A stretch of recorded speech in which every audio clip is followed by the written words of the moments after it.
Сәлем достар, менің атым Диана, менің каналыма қош келдіңіздер. Бүгін осындай өте дәмді болып шығатын сосиска в тесте дайындаймыз. Ол үшін бізге ең алдымен 350 грамм ұн, оның үстіне 175 мл жылы су құямыз. Оған чай қасық дрожж, 1 ас қасық қант және де жарты чай қасық тұз қосамыз. Оның үстіне 20 грамм зәйтүн майын қосып, барлығын жақсылап, араластырып, жұмсақ етіп қамыр илейтін боламыз.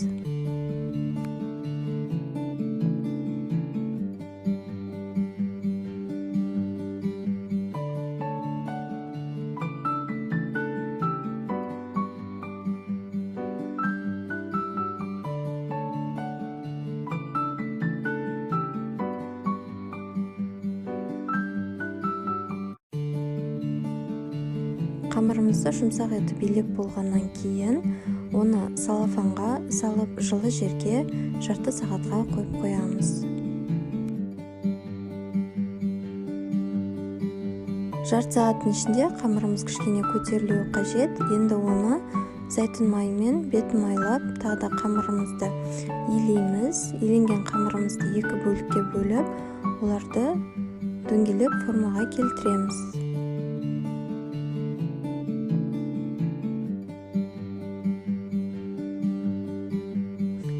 Дөңгелек формаға келтіргеннен кейін, оның бетін салафанмен жабамыз. 2 қамырымыз бір-біріне жабыс қалмас үшін арасына осы қасықты салып қоямыз. 2 бөлікке бөлінген қамырдың біреусімен мен пицца жасаған болатынмын. Пиццаның жасалу жолы менің каналымда бар, көрсеңіздер болады.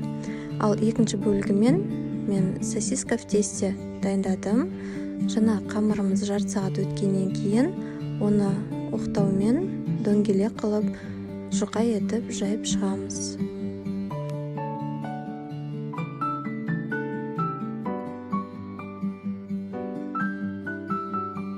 Қамырымызды жайып болғаннан кейін, мен сосискаларды дайындадым. Әр сосисканы 2 бөлікке бөліп шықтым. Өздеріңізге қалай ыңғайлы, солай турасаңыздар болады. Қамырымызды видеода көрсетілгендей етіп бөліктерге бөліп шықтым. Әр сосисканы осылай видеодағыдай орап шықтым.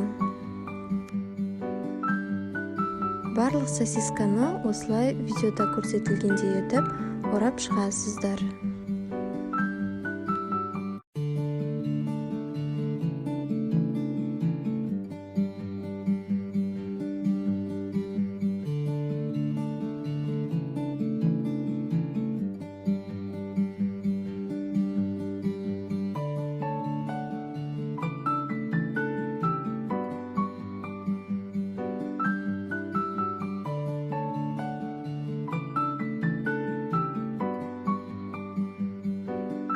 Барлық сосисканы жасап болғаннан кейін противенға ұн сеуіп, оның үстіне жаңағы дайындаған сосискаларымыздың барлығын қойып шықтым.